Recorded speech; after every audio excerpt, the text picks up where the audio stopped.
NEET के परिणाम में गड़बड़ी कर एमबीबीएस में प्रवेश पाने का शिमला के बाद अब चंबा में भी एक मामला सामने आया है। चंबा मेडिकल कॉलेज में कांगड़ा के नूरपुर की एक छात्रा द्वारा नीट की मार्कशीट में टेम्परिंग कर 300 अंकों के 530 अंक बनाकर एमबीबीएस की सीट हासिल की गई। इस गड़बड़ी का खुलासा तब हुआ जब मेडिकल कॉलेज प्रबंधन द्वारा सभी प्रशिक्षुओं का डाटा नेशनल मेडिकल काउंसिल की साइट पर अपलोड किया गया। जब छात्रा के नीट के रोल नंबर को अपलोड किया गया तो के अंकों का मिलान नहीं हुआ, जिसके बाद मेडिकल कॉलेज चंबा के प्राचार्य पंकज गुप्ता को इस बारे सूचित किया गया, जिसके बाद कॉलेज प्रबंधन ने छात्रा से भी इस बारे पूछताछ की और छात्र द्वारा कोई संतोषजनक जवाब न मिलने पर मेडिकल कॉलेज प्रबंधन द्वारा मेडिकल काउंसिल और पुलिस को इसकी सूचना दी गई। मेडिकल कॉलेज के प्रधानाचार्य पंकज गुप्ता ने बताया कि छात्रा का दाखिला रद्द कर दिया गया है और पुलिस को शिकायत कर आगे की कार्रवाई अमल में लाई जा रही है। ऐसा है कि एक हमारी 120 बैच की एडमिशन होती है, नया बैच था 120 का बैच। उसमें एक लास्ट स्टेप होता है हमारा अपलोडिंग ऑफ डॉक्यूमेंट्स। उसमें हमने जब डॉक्यूमेंट अपलोड कर रहे थे बच्चों के, तो एक 119 के अपलोड हो गए, एक का अपलोड नहीं हुआ और एक केस हमें संज्ञान में आया था जो शिमला में भी था, इसलिए हम थोड़े सतर्क हो गए। फिर हमने उसका सारे रिकॉर्ड्स क्रॉस वेरीफाई किए। उसने एक अपनी जो एडमिशन हमें जो मिलती है पेशेंट के, जो बच्चों को अलॉटमेंट होता है वो यूनिवर्सिटी से, एक हमारी मेडिकल यूनिवर्सिटी अमरूद से अलॉटमेंट होती है। उसने जो सॉफ्टवेयर जो उसने वहां अप्लाई किया है उससे वो कागज मंगवाया। उसने उसमें एक नंबर का कॉलम होता है जिसमें जितने नंबर लिए हैं बच्चे ने, उसमें उसने नंबर लिए थे 240, वो तो हमने बाद में कंफर्म किया। और उसने वहां एडिट करके 530, नॉर्मली वो नॉन एडिटेबल होता है, उसमें एडिट नहीं कर सकता बच्चा, बट उसने शायद कोई सॉफ्टवेयर यूज किया या क्या किससे वो किया, उसने वहां से यूनिवर्सिटी से अलॉटमेंट करवा ली अपनी सीट चंबा के लिए।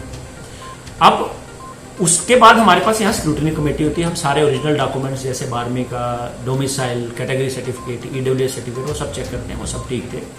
उसके बाद जब हम, जैसे मैंने बताया, जब हम अपलोड करने लगे तो अपलोड में हमारे वो अपलोड ना हो, उस समय हमें कंफर्म हो गया कि फिर हमने उससे बच्ची को बुलाया। पहले तो उसने आनाकानी की और बड़े कंट्राडिक्टरी से जवाब दिए, वो हम समझ गए। फिर उसके बाद हमने जब उसको बोला कि जो तूने यूनिवर्सिटी में अप्लाई किया वो वाला दिखा दो, जो उसने यूनिवर्सिटी में अप्लाई किया था उसी में उसने 240 की जगह 530 नंबर लिखे हुए थे। तो उससे हमें पता लग गया। फिर हमने यूनिवर्सिटी में बात की, वाइस चांसलर सर से बात की, डीएमई सर को बता दिया, इन्फॉर्मेशन कर दी और हमने उनसे डायरेक्शंस मांगी यूनिवर्सिटी से। तो उन्होंने यूनिवर्सिटी ने हमें क्लियर बोला कि आप उसको कैंसिल कर दो।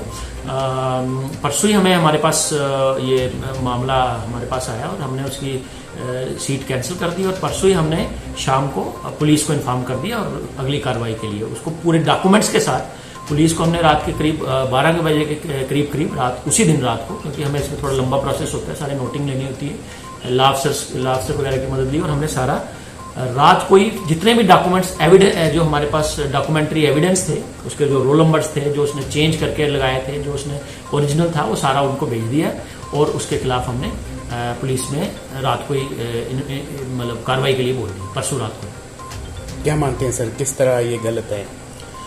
ये मुझे लगता है कि शायद बच्चों को ये लगता है कि ये बड़े आसानी से निकल जाएंगे एक कागज को एडिट करके, बट हमारे पास फुल प्रूफ स्कीम्स होती है, क्योंकि उनको ये जो लास्ट स्टेप होता है ये जब अपलोड तभी होगा जब उनके पास बिल्कुल ओरिजिनल, उसमें कोई एडिटेबल वाला ऑप्शन नहीं होता। तो अब हमने जब क्योंकि उनको शायद ये पता नहीं था कि अपलोड होने हैं और अपलोड जब होंगे तो शायद निकल जाएंगे। बिना अपलोड जो हमारी ऑल इंडिया की साइट है उस पर, एनएमसी की साइट पे अपलोड नहीं हो सकते अनलेस की बिल्कुल ओरिजिनल डॉक्यूमेंट्स हो, बिल्कुल वेरीफाइड डॉक्यूमेंट हो।